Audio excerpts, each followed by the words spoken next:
I guess I'll tell the story about the 38 degrees, although this is not that. This is when I got some flyers printed up. I actually went to get physical signatures. I got a petition, and I actually got it going on the Parliament website, but I made proper flyers that were proper official to the proper petition. So you could sign them, right, and send them into Parliament. Put them all around the service stations, where they've got leaflets. Some service stations have, those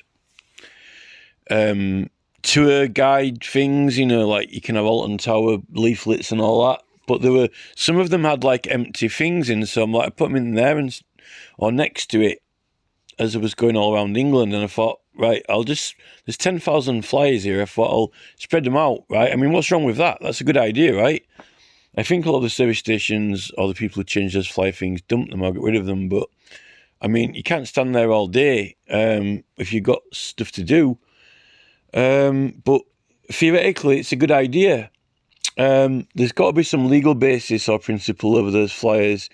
If it was a police officer collecting evidence in a uniform with a notepad and pen, the service station wouldn't say, "Oh, you can't do that here, it's private." I don't think people understand when you've got a petition, right? It is evidence in a legal case, like in the Inquiries Act, Section 1(a) and B. If it appears to a minister either by evidence of fact or evidence of public concern that there should be an inquiry, right, that is evidence to the jurisdiction of Parliament. You can appeal to Parliament from a court. Oh, I've got a civil case. You can appeal to Parliament through pursuit of a resolution to either House of Parliament, and your order supposedly might be subject to an annulment, like when you appeal from a magistrate's court to a Crown Court, your order is subject to an annulment pursuant of the appeal. People don't understand that Parliament has a proper function. Now, okay, if you've got a civil case, right, if you're a plaintiff and you've got a civil case against, I don't know, a plumber, right, who owes you like £100, right, you still have a legal case, and when you go collect evidence, you're putting evidence before a court, and all of the law comes into effect because this is when, all the legislation for the police, cans and can'ts, kicking doors down, gaining access, all that stuff, riding, using vehicles, they're in pursuant of a criminal case. All that's legislated for them. But if you have got a civil case, you have got powers to, you can get a warrant from the judge or whatever, and whatever you want. But you're going to court. This is like the Crown Prosecutor goes to court. So, Big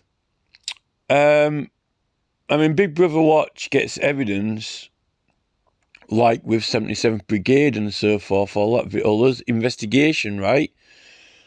But it's in the law. I mean, wherever it says, you got a right privilege or interest, or without reasonable excuse, or without, as the case may be.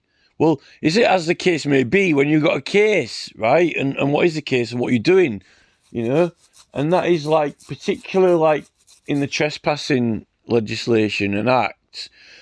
So even if you're a resident and you lose your football, it goes into someone's garden, it's your property, right? So you've got a right to go get it, pick it up and come back off again because it's your property. So that's exercising a right.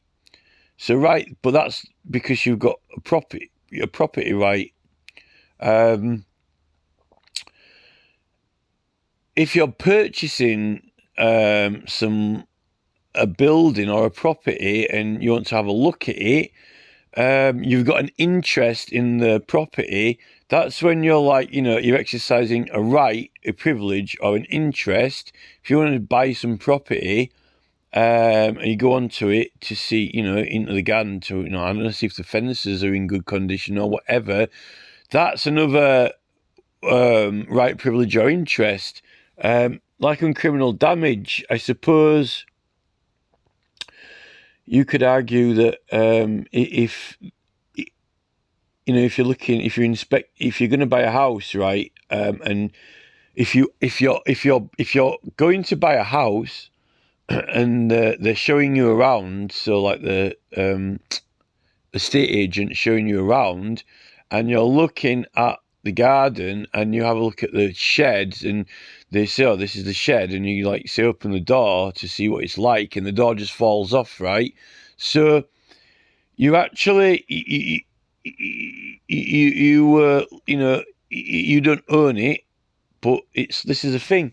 I mean, then again, if you're at someone's house and you're at your friend's house and you, I don't know, spill a glass of wine on their sofa, it was an accident, you didn't want it on purpose, they're not going to charge you or report you to the police, so you might volunteer to give them some money for it, but maybe the estate agent's insured, but then again, you could say that, when Gil Bradbrook put the window through at the Horseferry Road at the Department of Transport, you could say that, they were insured as well. But this is the thing. But, so is there a right privilege or interest? You got an interest in buying the house and they're showing you around, then, it's not criminal damage, is it? When you're not defending a charge because you were exercising a right. So the thing with like proceedings and evidence is like you, in a way, well, so like I like the example for divorce. Why? Because when you get divorced, there's only meant to be certain criteria that you can get divorced if there are certain circumstances or criteria met to get divorced, or you might not be able to have a case to get divorced. And, some of those, you see, like, infidelities and all those kind of things, you need evidence for. So that's something like, you get all these people who pay for those private investigators to spy on their partners and things like that. So that's an investigation, but like it's for a civil case, because if you get divorced, it's a civil proceeding, isn't it? But you need to show evidence to the court. So like, I guess, that trespassing act and, right, privilege or interest in criminal damage, things like that, you can use those in legal proceedings like an investigator. So it doesn't have to be a criminal case. So on that basis, going back to, when I said delivering these flyers, so the petition is, this is what people need to understand. It is a legal case and proceeding to Parliament. You had to go to court in the Tumultuous Act to get consent to go to Parliament. So, I mean, this is the thing when you rock up at, like a service station with these flyers, then they might, they might go like, it's private here, we don't let you do that. Well, it's like, if a police officer's there asking people questions, they don't go to the police officer, oh, this is a private service station, we don't allow that here. Because they got the authority of the uniform, right? And this is why it says in the law, yeah? All through the legislation, it's like, a police officer in uniform, a police officer in uniform. If a police officer in uniform gives a signal, you have to comply with them, right? Well, why do they enact that? Well, because if you didn't have a uniform on, they couldn't see you were a police officer, right? And if you were stood in the road moving your arms around for a signal, they might just carry on driving past. Like, what's that idiot doing in the road? But obviously the uniform identifies, and then people can recognise it, and so forth. The thing is, there's a lot of things that you can do and what you're doing where we, the citizens, have authority, and the government, even though there is an authority and even though there is a legal right, and even though it might even be backed up by legislation, they haven't gone out of the way to do legislation like, that. I mean, this is why you get a lot of people now arguing, some of the security people or ULEZ staff have got these, badge, they've got their identity badges on and all stuff. Actually, people are asking that now. People are asking a lot of those ULEZ vans and stuff like that, if they've got the proper ID on, or why aren't they displaying their thing? But I think all that does is it helps the government, because, what you've actually got is people who are against surveillance and people who are against cameras, and like Big Brother watches against surveillance and against cameras. You got all these ULEZ people, and what the government end up actually doing is they've got people who are usually opposed to cameras complaining that the security guards haven't got their ID, aren't showing their number. Well, that means that you've ended up being pro-ID and pro-digital passports and all that, because you're actually going around to these people and complaining that they're not displaying it or showing it. So you're asking them for it. but like the whole campaign's against ULEZ and against cameras and surveillance, yet the situation ends up where all these people, like, all Claire Dyer and, Kingsley Hamilton and, Matt Hardy and so forth, are all going around, challenging these government staff government contractors, whatever, for security, that they're not showing their ID. So that what you've got, this is how the government play people and do reverse psychology and all this. Claire Dyer claims that, she's into psychology and all this, but this is how ULEZ has been hijacked by the Conservative Party and is now sort of like a pro-Tory cause, and they're using it to try and get votes in the election. Mainly because the whole ULEZ thing is, both parties wanted it, and they just, chucked it onto the pitch, and then they're just kicking it around. Now it doesn't matter whether it goes Tory or Labour, they're going to use it for the police, whether we want it or not, even if they don't use it for charging for vehicles, So, but anyway, I just thought I'd point out that, I tried the paper petitions, but, when you're working all day, you can't just stand there in the town centre asking people to sign stuff. We've got stuff to do. But what you can do is, if you go into a lot of places, you can take them places and put them places where you think people might see them or pick them up. But the thing, what I found, is that people don't pick them up. These things don't just doesn't take off by itself. A little bit like, a lot of those other flyers, like Alton Towers flyers, or Lightwater Valley, or whatever it is, Heights of Abraham, or, Tourist York City Centre, or whatever, they just sit there in the things, and, you might get a person looking at one. I guess you really need to be kind of selling it. I haven't really had that much luck online with the petition campaign, even when I was trying to get signatures. Some of them just take off. The guy who's got 200,000 for Stop ULEZ on Change.org, I've spoken to him actually, and I asked him, wow, how did you do that? And he said, well, it was right at the start of it, and he was in a lot of car groups, and he just shared it around all the Facebook groups to do with cars, like a lot of groups, and he said that he just took off. I think there's something, I don't believe that. I think that there's some other 77th Brigade or government, for God knows who was if it's in their interests, they do it. Now, what I did do online is, with Facebook, what happened, I'll tell you the story, right? So, with my petitions, the ones that I got quite a few signatures for, but not like that many. So, the 38 Degrees and Change.org ones more recently. So, I started asking people on Facebook, and I was doing okay, you know, and someone else, a couple of other people were doing some petitions as well. And I threw a bit of money into it and got a bit of sponsorship on change.org and so forth. And then the thing is, I figured out that you can use Messenger. So what I did is I go into the groups that I'm in that have got an interest, but you put posts and you ask people to sign, and you don't really get that many people jumping on it or signing, I didn't find.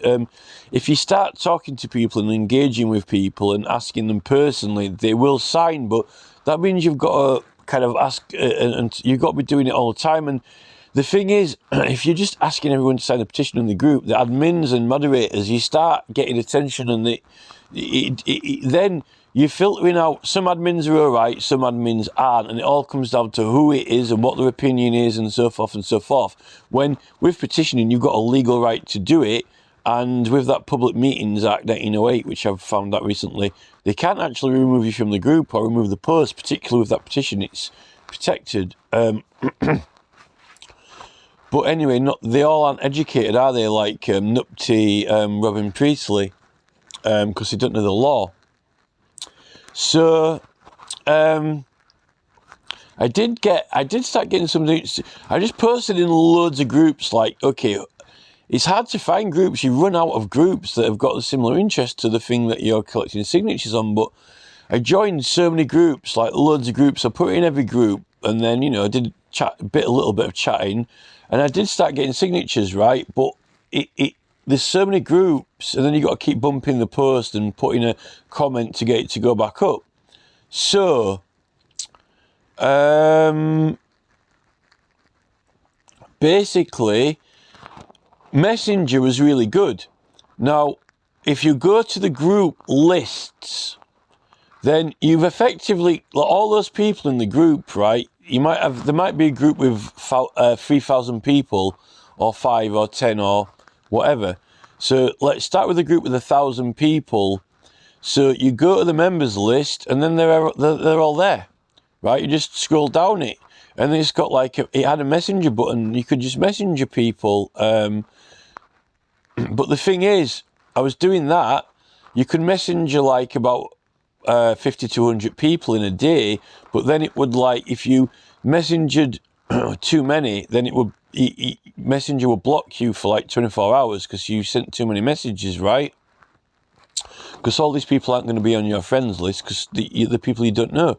So I was doing that, and it was all right. I was getting signatures.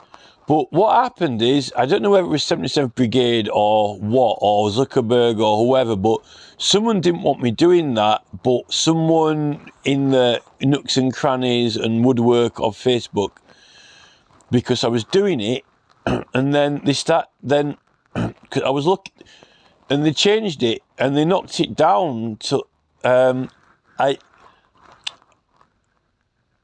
there's this guy who's got this app called Qcum or something, and it's like an automated thing, and it basically it automatically loads up loads of people from Messenger and sends bulk messages, a little bit like bulk email thing.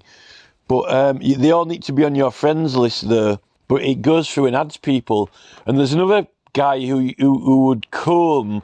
Some people have their emails on Facebook, and he would comb through the groups and get people's emails for you and get lists of emails from groups, but I didn't get that guy to help me. But so you could get you get Facebook, but ideally at that time when you could send up to 100 messages a day, what you really wanted to do was find some students who like do bar work or things like that, and they're at university, right, and they're looking for work for a job, like they might work in a bar at a weekend or anything like that.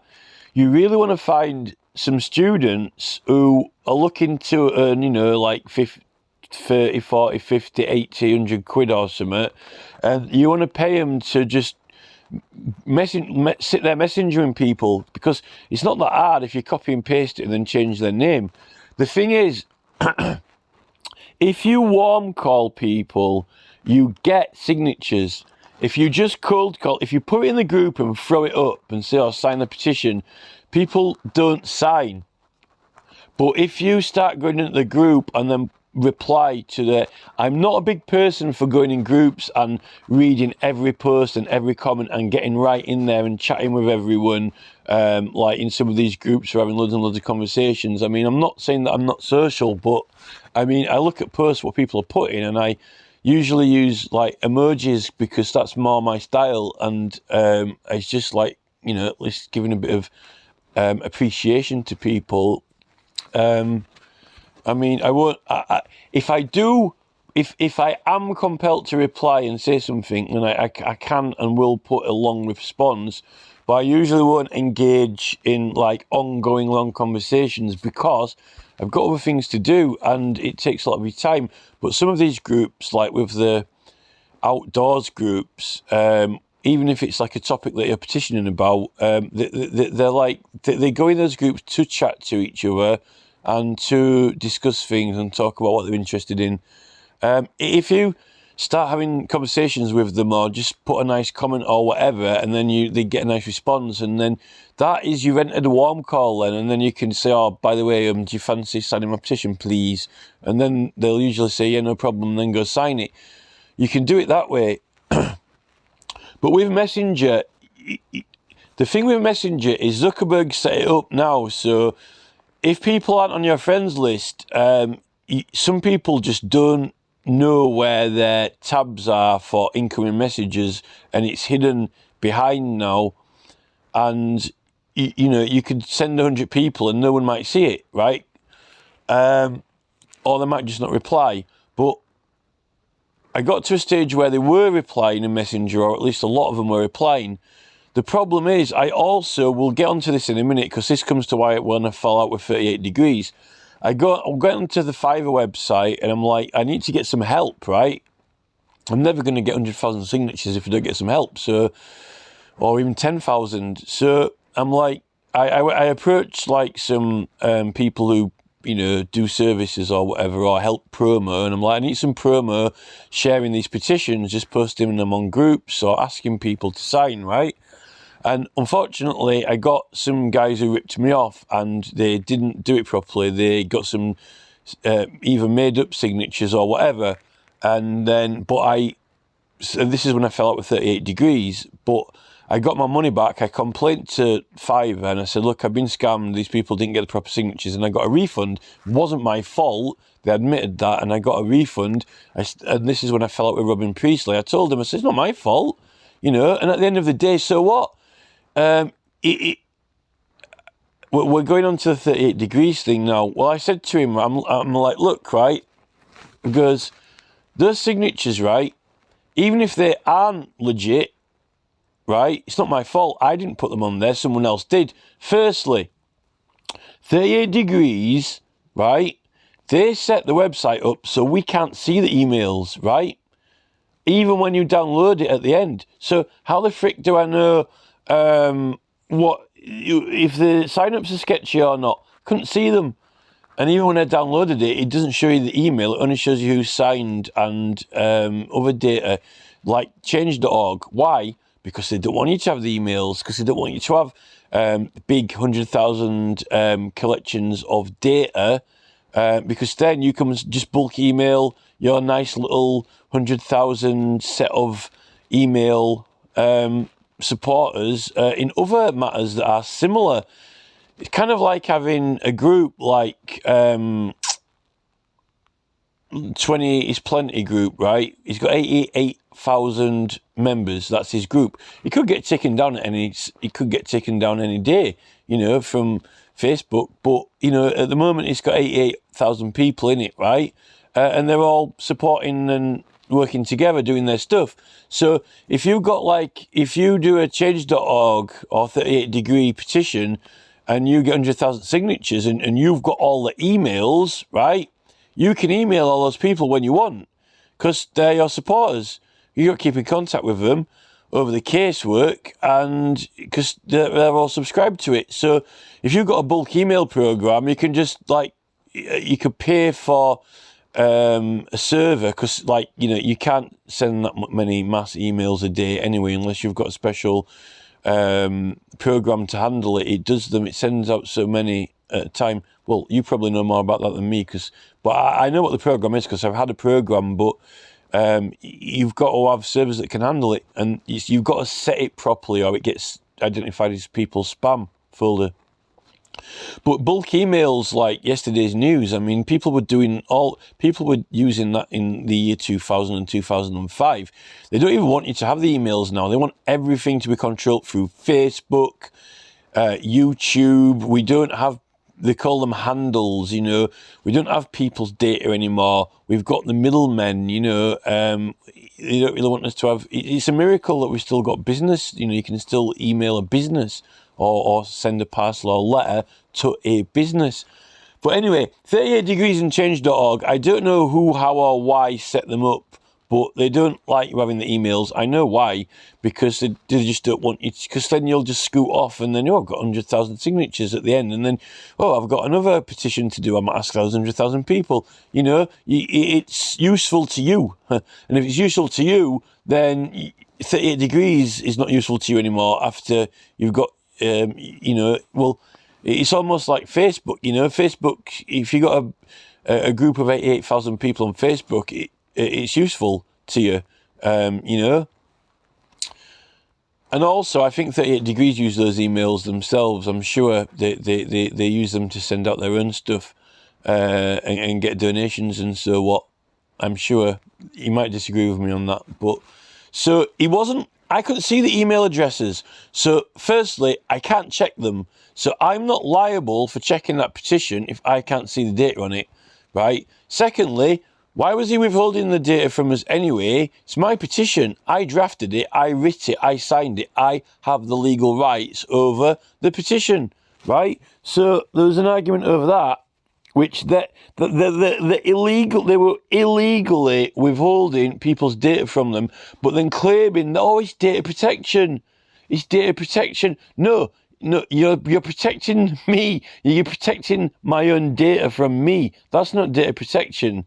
You're meant to look after the data so other hostile parties don't get hold of it, not prevent me from getting my own data, you know.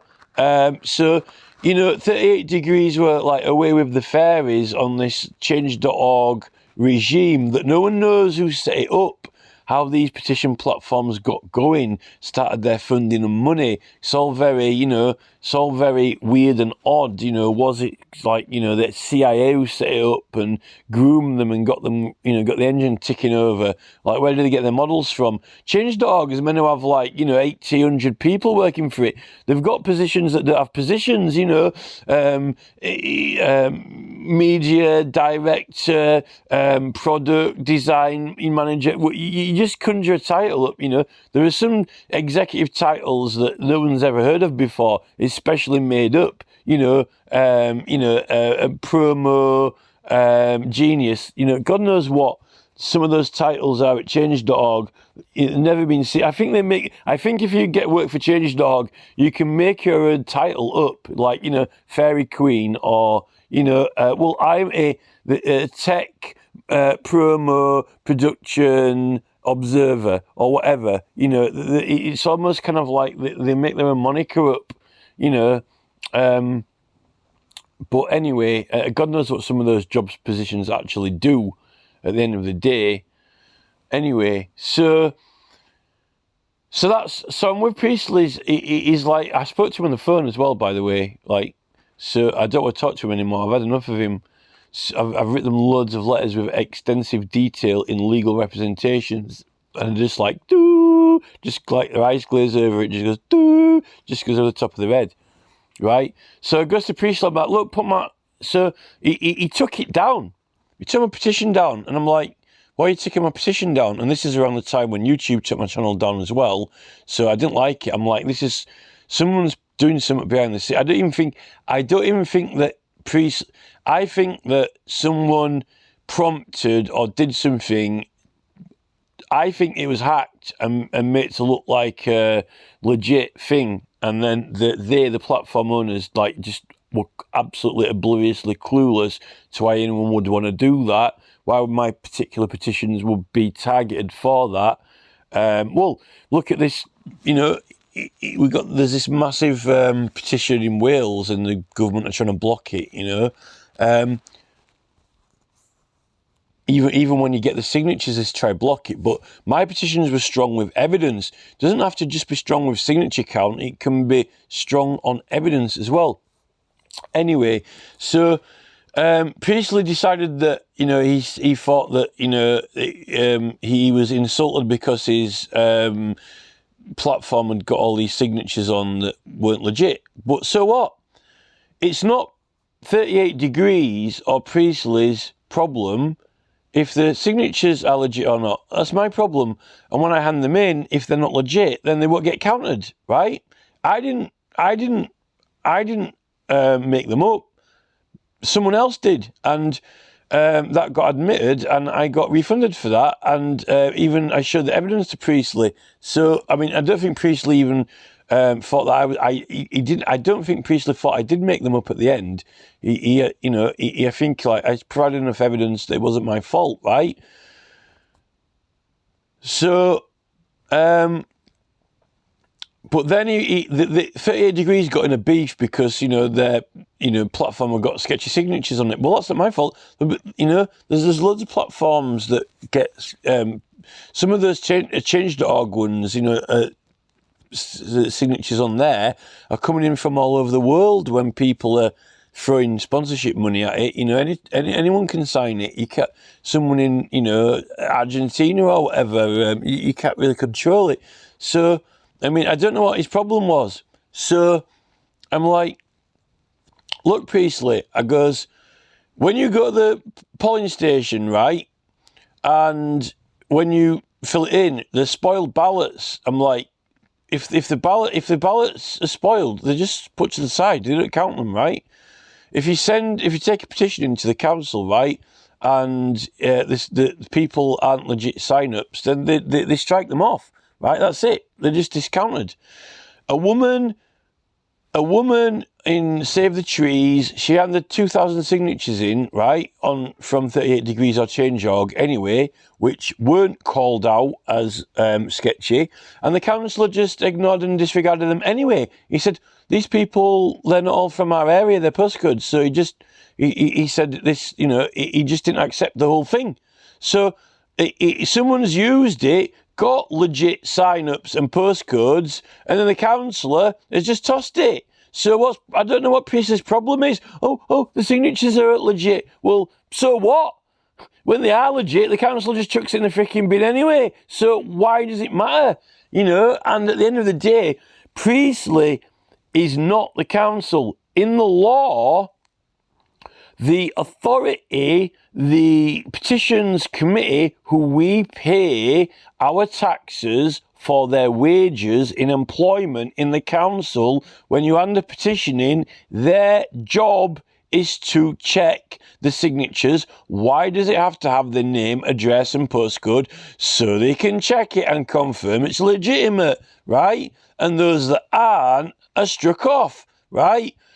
Priestley has got no business, jurisdiction, authority whatsoever in people's signatures or evidence legitimacy, right? Is he a court of law? Is he the Parliament Petitions Committee website? Is he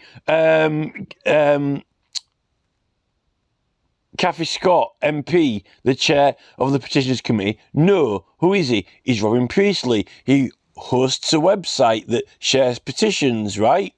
Well, he wants to keep it all in good order. Well, good for him, right? This is the thing.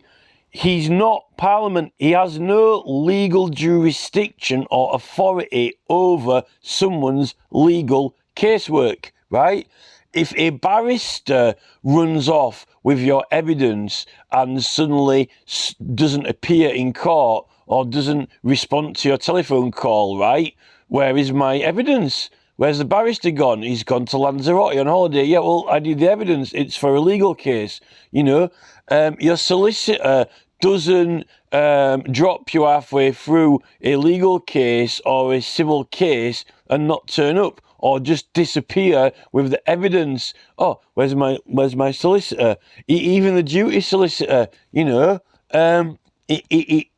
Priestley doesn't understand it's a legal case. Now, I think they do think it's serious, and I do think they think that it's a serious matter, which is why they're so bothered about these signatures, but in the wrong way. In the wrong way that, we'll get in trouble by Parliament. No. This is the thing with YouTube and Zuckerberg, right? This is the whole thing that they're talking about on Robert F. Kennedy and Jimmy Dore, right? Look, Mark Zuckerberg and YouTube have got this policy in America where they're not liable or responsible for, they're not treated as the other party, right? In publishing, they're never regarded as the other party, so they are not liable or prosecutable for things that other people upload, right? So how are 38 Degrees in the same manner responsible for if my signature's coming sketchy? They're not, right? Because it's like this is the whole argument why people are complaining about YouTube and Facebook, because they've got immunity, right? Now that is, in my view, the equal position to what Priestley is with 38 Degrees, right? They are in the same position as YouTube and Facebook, which is that, they're not liable for things that we upload or do. So what's this problem with, it's all serious, Parliament, and get trouble? If I get in trouble with Parliament, if they want to, look, what Priestley needs to understand is this, right? If there is an election fraud, or anyone calls out an election for being illegitimate, then you have an election petition, right? So if Priestley thinks that I am fraudulently running a petition, then why doesn't he phone the police up? Or why doesn't he get Parliament to investigate it, right? And the signatures that are not legitimate can get struck off, but I haven't finished collecting. The election petition is meant to be judged afterwards, right? After the process is finished, right? You call it out, right? Not halfway through. I haven't finished doing my petition or collecting the signatures. If he wants to call it out after I've finished, then get it investigated. I'll go to court with an election, with a petition, and Parliament can do it.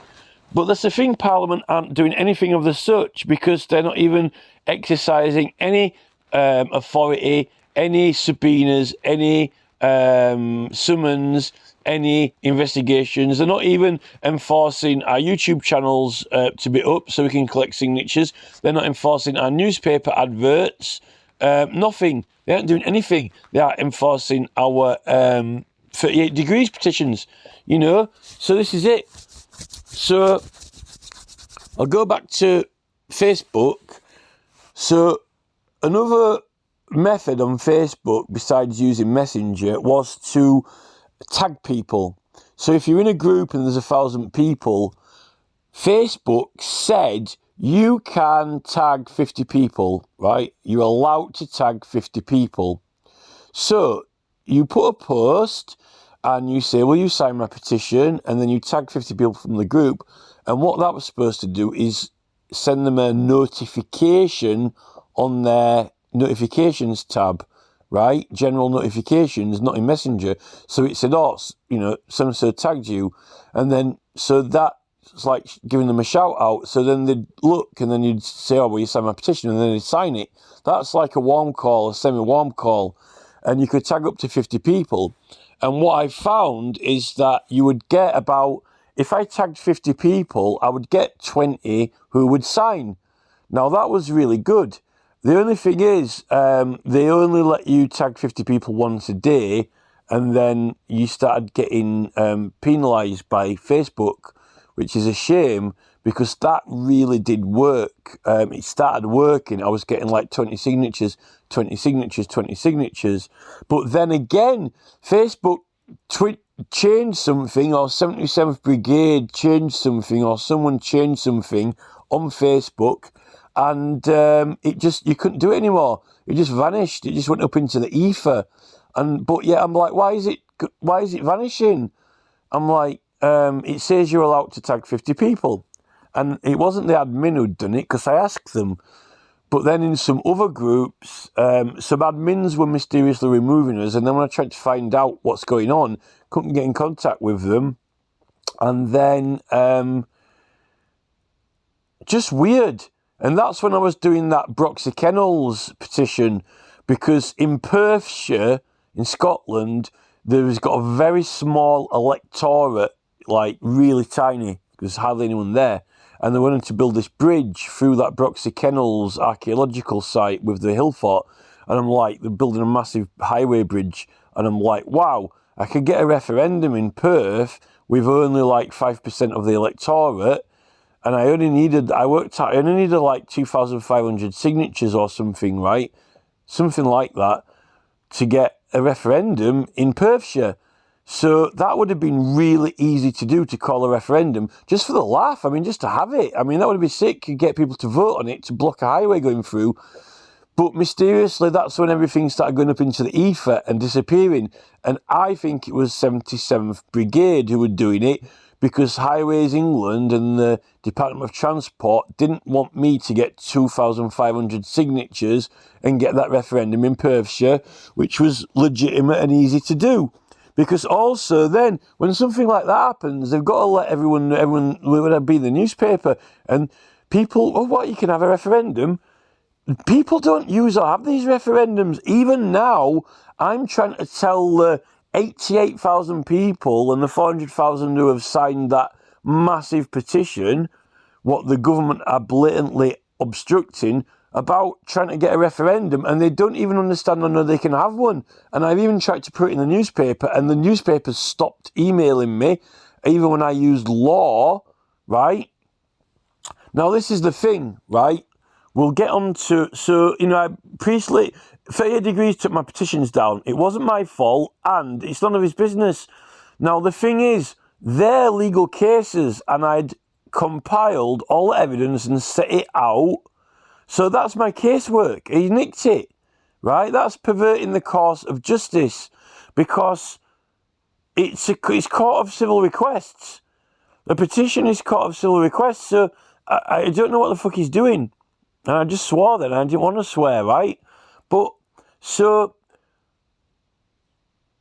Facebook were really making it difficult. It's got something to do with Nick Clegg, Knight of the Realm, and all this, Privy Council sworn in stuff to do with highways. You see, we've got Stonehenge Tunnel.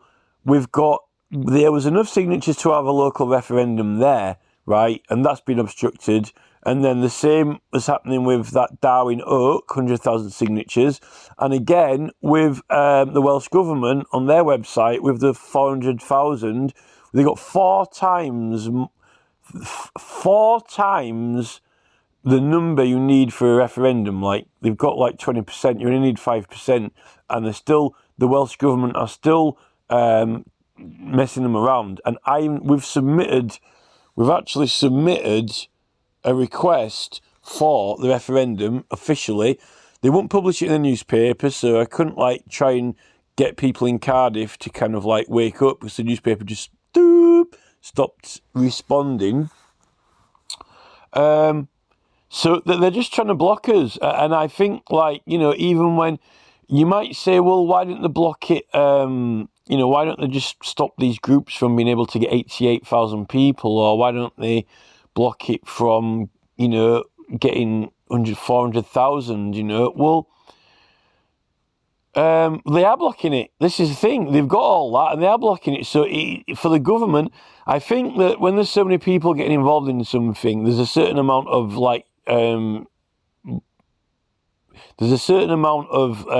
cheating the government can do until people work out that there's something sketchy going on. But now they're just blatantly claiming that they don't have to act, they don't have to do anything, but who votes them in? These are the people who vote them in, I think there's 3 million people in Wales, right? Half of that's 1.5 million, and the turnout is only 50%. Turnout in Northern Ireland was 50%, less than 50. So you're looking at 1.5 million people, voters, who bother voting, but they've got nearly 500,000 signatures, nearly, which is like nearly a third. They've got like about 1/3 equal to the full turnout of Wales, which is a lot, a whole third, and the government are just, they won't, but that, the petition's not the referendum, and the petition's not asking everyone in Wales. They've got to share the petition, right? It's to get enough signatures. A petition's only ever to get enough signatures to show that enough people are interested in it to substantiate the government asking everyone on that point. And that's when you get a proper return in and the conscience of the peers, the proper opinion of the peers. And I don't know how they can... I don't know how the Welsh Government can operate when it's not meant to have a conscience. It's meant to operate, without a... it's meant to operate selflessly, according to their employment policy, so they say. So, they are obstructing them, but we're not being helped because, well, these petition sites, right, 38degrees and change.org, they want people to do petitions, right? They're like providing a service. But firstly, change.org, you can put money into it and sponsor petitions, but you're not guaranteed to get signatures from England, right? Which is problematic. And then they're not giving you your email addresses, so you can't really. Really, the signatures aren't even valid. This is the big joke of the whole thing. Without the email addresses, it's not valid because in some of the legislation, it tells you what is online for a valid the address, an address, whether digital or physical address, name and signature, because they need that to contact them, right? So if they don't give the address so you can contact them, when you download the sheet and hand it into the council, it's not going to be valid, right? So that's another thing I don't know what 38degrees and change.org were messing at. Who would set them up like that? Well, the government would, because then the government are laughing all the way to the fair because none of the petitions are really that valid. And then you get people like John Taylor, when Heather's handing a 2,000 signature petition in for Save the Trees, or they are in from our area, or they haven't got the emails on, just chuck them. It's invalid. It's all really not sound or valid, really. So both of the main web platforms were kind of set up sketchily. A lot of people do their own on their own website, like an independent one, like Republic. I thought the Big Brother petition was on their own website. But Republic have got one on their own website. Robert F. Kennedy Jr. has his own website. They have their own petition running on their own website, so they just get all the data themselves.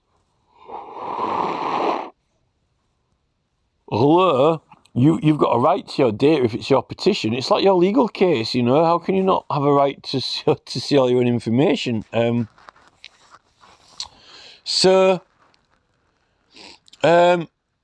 38 Degrees are taking donations, but they're picking and choosing whose petitions they support. If you do well, they pick out petitions that are doing well and help them, right? Or pick and choose, but I don't like that model because it's very unfair. People are sending money in, but you've always got these leaders are picking and choosing who will and who will not get help, right? Ironically, if you're doing well and you've got quite a lot of signatures, why would you need help? If you're surely people who are struggling and not really managing to get signatures, they're the ones who need the help. it's almost like, the life of the life of Rishi Sunak. It's like, what's the problem with Rishi Sunak? Well, he's taking all the profits for himself. He's not helping poor people out. He's not helping people who haven't got any money. That's what charities are meant to do, help people who need help. 38 Degrees, seemingly, instead, they help people who don't need the help because they've already, done well anyway. Not all the people who are trying through the groups and not getting any help, even though they're trying and asking people, and then Facebook keep changing. Someone in the nooks and crannies of Facebook is like, probably Nick Clegg, or we don't even know who it is. 77th Brigade, Biden, someone is getting in the spanners in between, and then when you're doing well, changing, is it anonymous? Stopping you. Probably, political party hackers, I would have thought, working for Tory or Labour. But saying that, Robin Priestley, as apparent, not Robin Priestley, Jonathan Hartley has apparently done lots. He's a campaigning expert. He's done lots of work with political groups and parties. The Green Party, Lib Dems. Oh, yes, he's very familiar with the process. Well, I thought so. Does that mean that, he's expert, bit of Lib Dem and Green Party influence in picking and choosing what petitions get picked out there for a bit of assistance with all the money that's getting poured into it, So, I'm not the greatest fan of the website anyway. It would be better if you could just, put some money in for promo. And they've got their own emailing system. If you could have made use of their servers and put money in, I think a lot more people would have, sponsored it if it was a like change. You want it to be like change.org, but in England. Look, it's change.org. I can throw £50 into it and get it shown, 5,000 times. Wouldn't that be great if it was doing that in England to people with an English postcode? Yes. Which genius didn't work that one out? Robin Priestley. Why? I don't know. No one knows. Probably because, I don't know, Boris Johnson's whispering in his ears. No, keep it like this. Make it hard for them. We'll choose. You probably 77th Brigade is probably pressing buttons to control what petitions pop up on Robin Priestley's screen. And Jonathan Hartley doesn't even respond or reply. I quite friendly, in a very friendly and polite manner, casual manner, sent him Twitter messages. Hey Jonathan, how you doing? Just want to ask you a couple of questions about the petition site. No answer. Jonathan, are you there? Jonathan, is anyone there? Next thing, there's like planes flying over Anton Deck in the jungle, and Matt Hancock with banners on the back of them. Are you busy tonight, Jonathan? Yes. Busy flying planes over Anton Deck in the jungle, but no time to answer a Twitter message. This is it. So, yeah, my petitions got taken down, right? And some of them are just like tiny local petitions with a local council, but things that are important to me, like the style getting ruined and the end of the street, the pavement, and a few other things, right?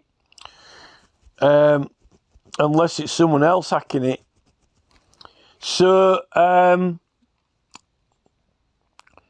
mean, where am I want all my work. That's my work. I carefully compiled all the videos, all the evidence, put posts. I was doing updates on it. It's all ordered evidence, which was more important really than the signatures, because it's all set up.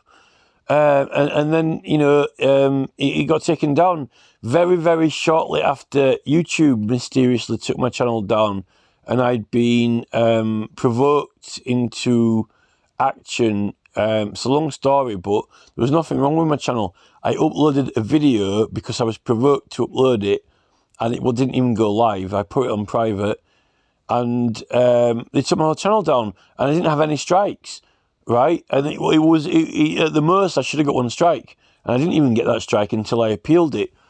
It's all mysterious. And then, you know, they just blatantly would not put it back. And then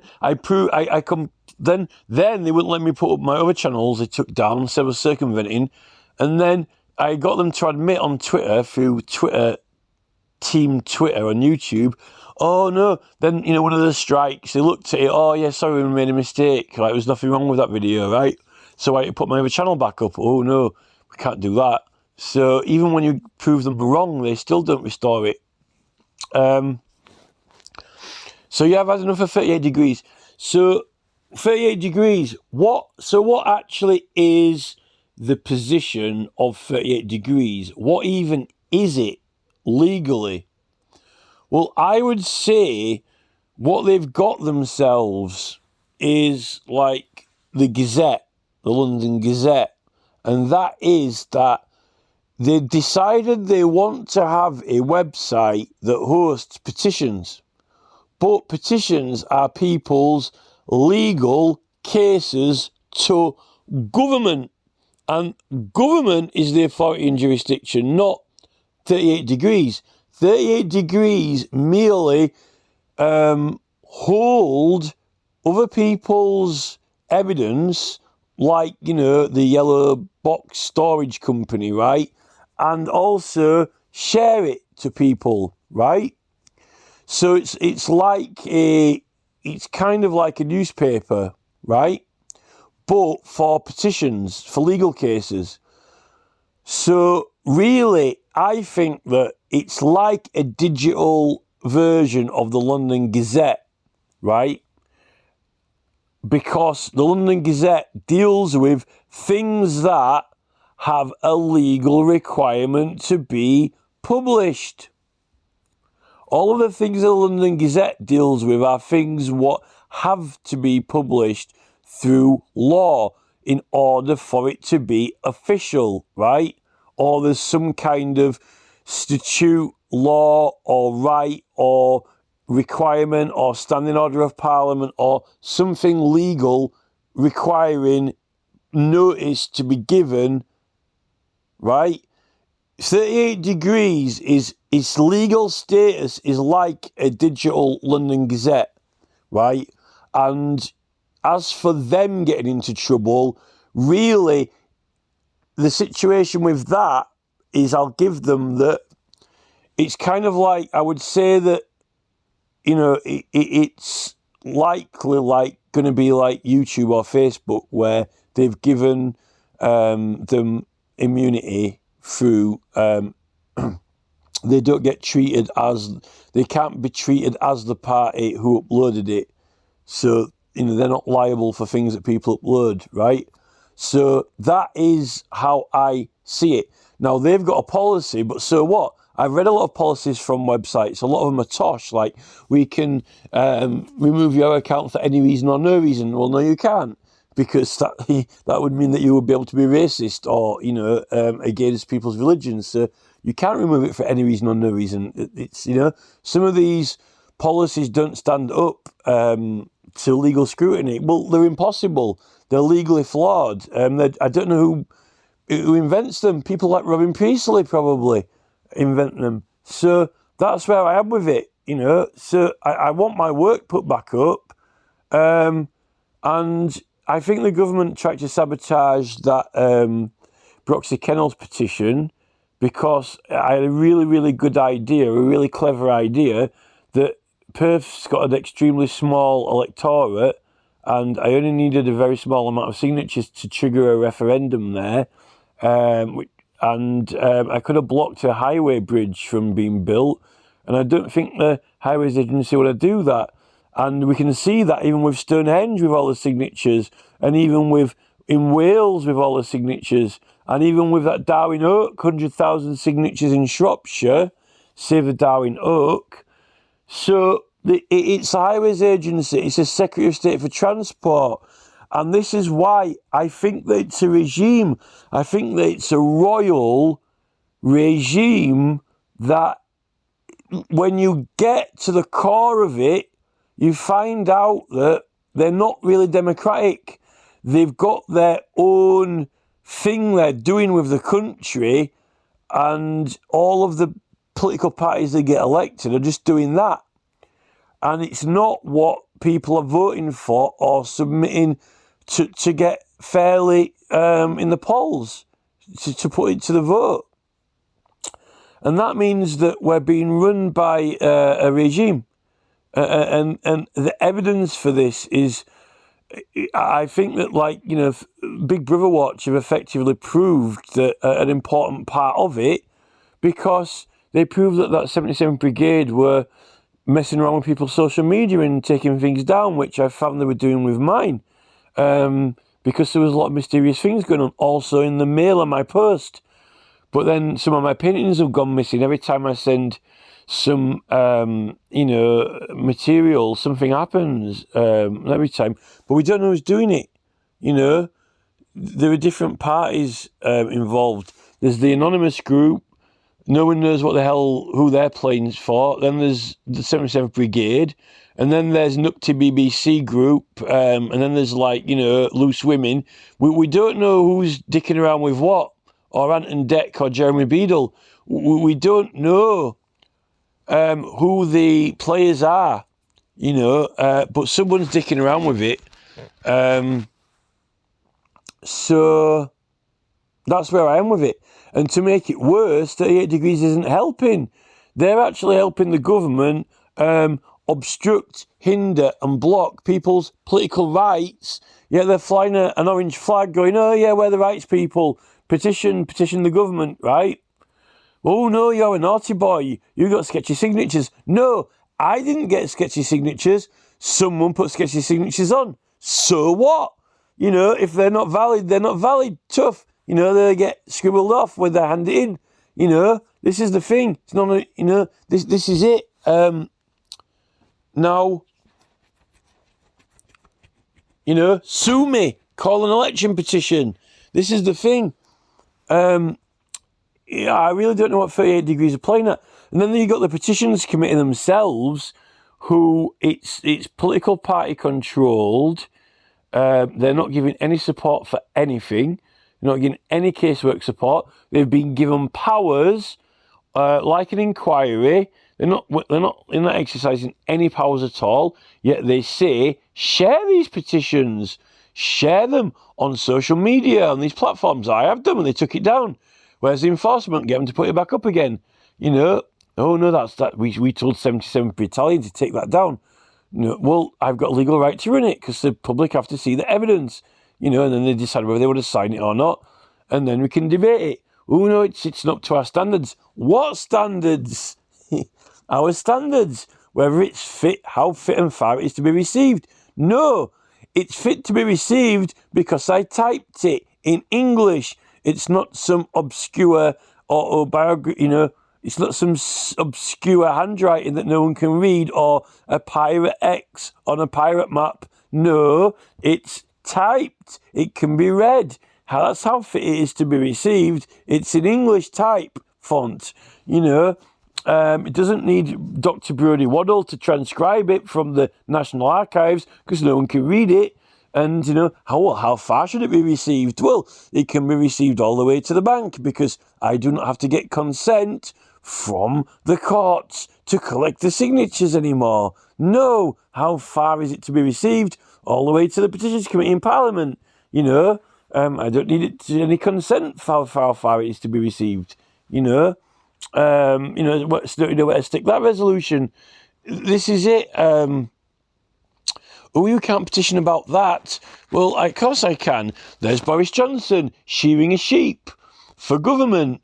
You know, I want Boris Johnson to to pluck a turkey. Oh, you can't do that. That's silly. Well, so as the monster raving loony party policies are silly. They want to legalise unicorns. They don't exist. That's silly. But yet they're running for the council. You know, Boris Johnson, he's doing it for work for Parliament. Boris Johnson pulls a pint. Boris Johnson shears a sheep. This is promo. It's promotional. Well, I petition the government to do a promotional. Pluck a chicken, right? I want Sadiq Khan to go to a turkey, pluck a chicken and baste it for a new advertisement for the Department of Food and Health and Hygiene. You know, that's what I want. That's what I can get with 100,000 signatures, you know. Oh, it's not something the government can do. Yes, it is. If Boris Johnson can shear a sheep for government, then Rishi Sunak can pluck a turkey. You know, this is it. I don't know why it does not compute with Cathy Scott. You know, if it's silly, then why haven't they banned the Monster Raving Loony Party for running for government? That's not my problem, it's their problem. You know, if Sunak doesn't want to do what the people want him to do, then he shouldn't be the Prime Minister of England. If he doesn't want people to get him to pluck turkeys and baste them, like some 1980s microwave oven advertisement, he likes giving bacon sandwiches out to poor people when it suits him for promo. This is the thing, you know. So that's where I am with it, you know.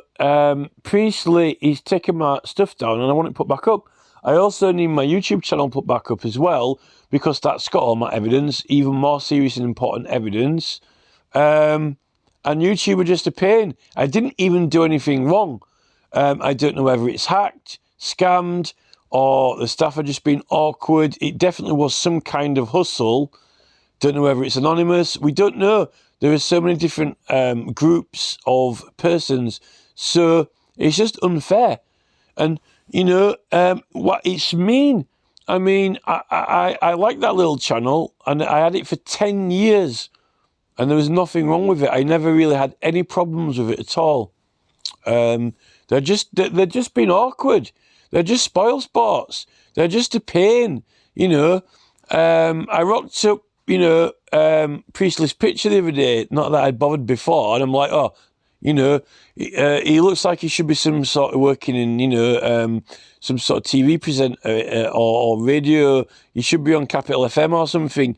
You know, get a proper job. You know, playing in pop music trash all day, not dicking around with people's legal case work when he doesn't really have the proper responsibility for it.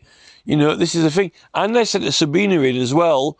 I got a subpoena from Judicial Conduct Investigations Office, which is in High Court. Still, you know, what else can you do? You know, these people are aiding and abetting the government.